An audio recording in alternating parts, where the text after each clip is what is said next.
जैसा कि आपको पता है कि मैं न्यू लोगों के लिए फाइबर ग्लास कोर्स की वीडियो बना रहा हूँ। ये उसका पार्ट नंबर 11 है।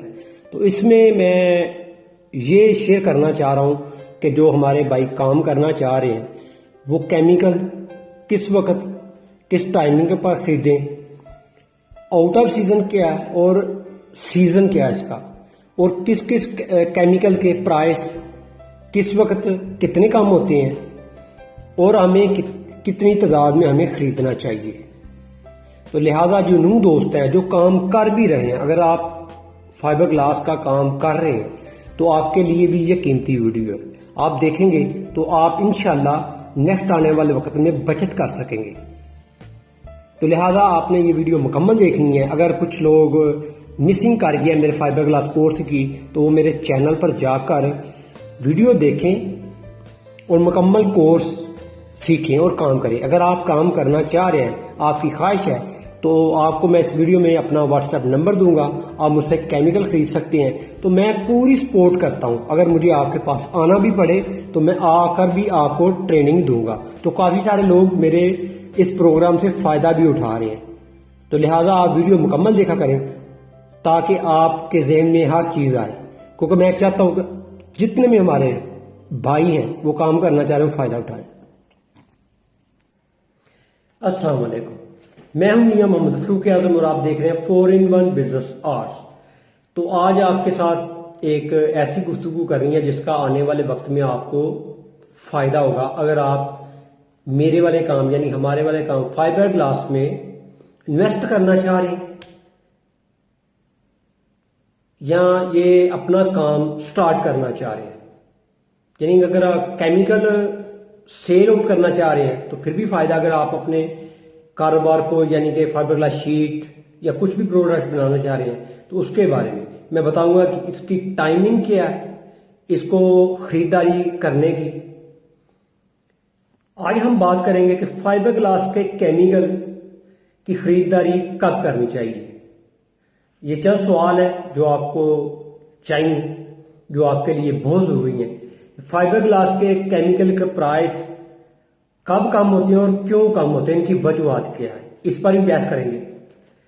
फाइबर ग्लास के केमिकल कितनी मकदार में खरीदने चाहिए, यानी कि अगर कम से कम इतनी मकदार तो खरीदे कि हमें उससे फायदा हो। यानी ये सवाल मैं कर रहा हूं, ये आपके सवाल है जो मेरे जहन में उभरे, जो मैं बयान कर रहा हूं। रेजन के प्राइस में कितना फर्क आता है ये भी मैं आपको बताऊंगा।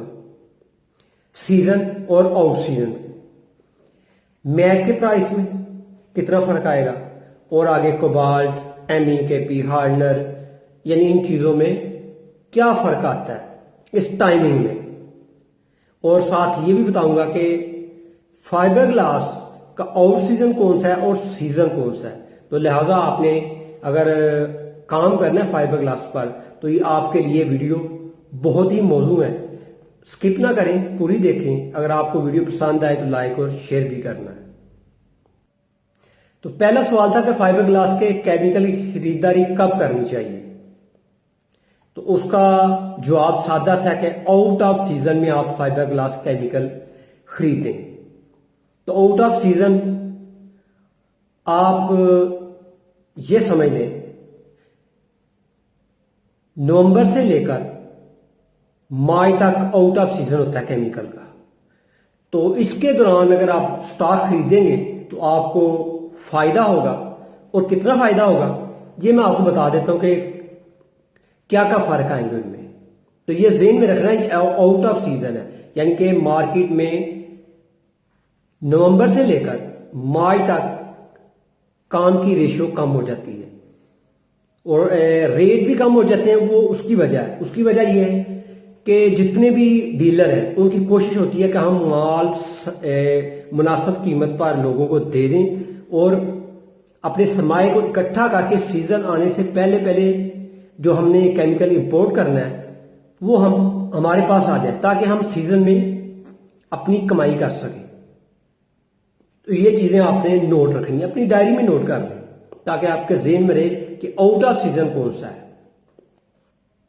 बेसिकली तो आपको समझ आ ही गई है कि फाइबर ग्लास के केमिकल प्राइस कम क्यों होते हैं, वो आउट ऑफ सीजन की वजह से होती है। ठीक है, और बेसिकली डीलर की, इंपोर्टर की मजबूरी होती है कि वो आउट ऑफ सीजन में अगर बराबर भी उसकी सेल हो जाए तो वो पैसा कलेक्ट करके इंपोर्ट करे। ये तो आपको जहन नशीन हो गया।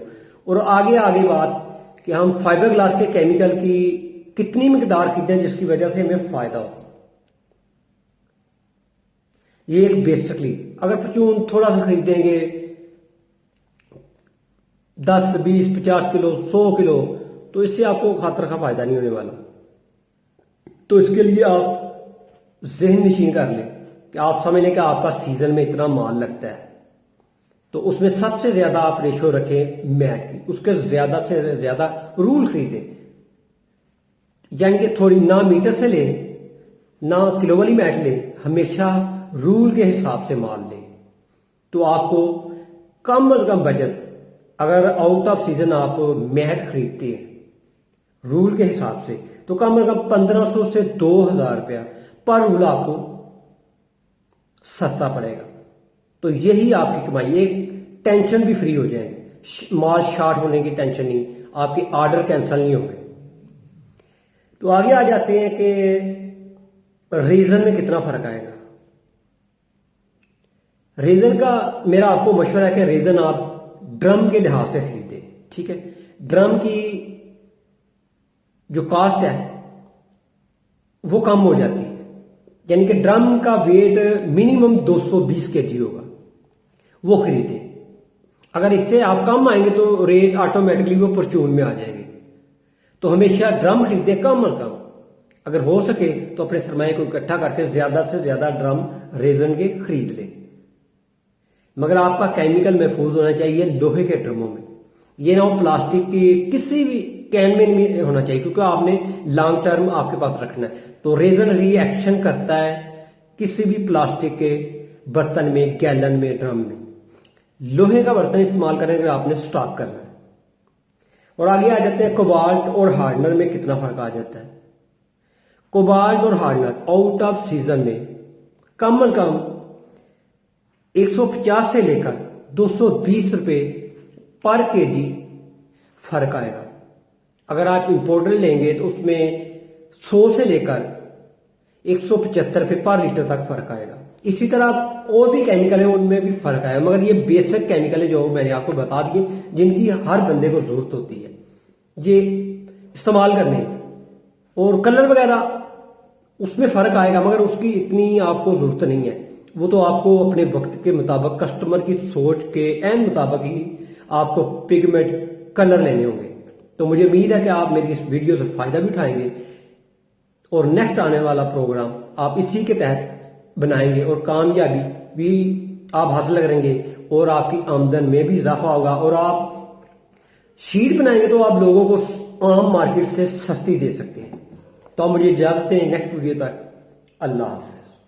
रेजन के प्राइस में 30 से 50 रुपए पर केजी, यानी कि एक ड्रम पर आपको 6000 से लेकर 11000 रुपए तक बचत हो सकती है आउट ऑफ सीजन में।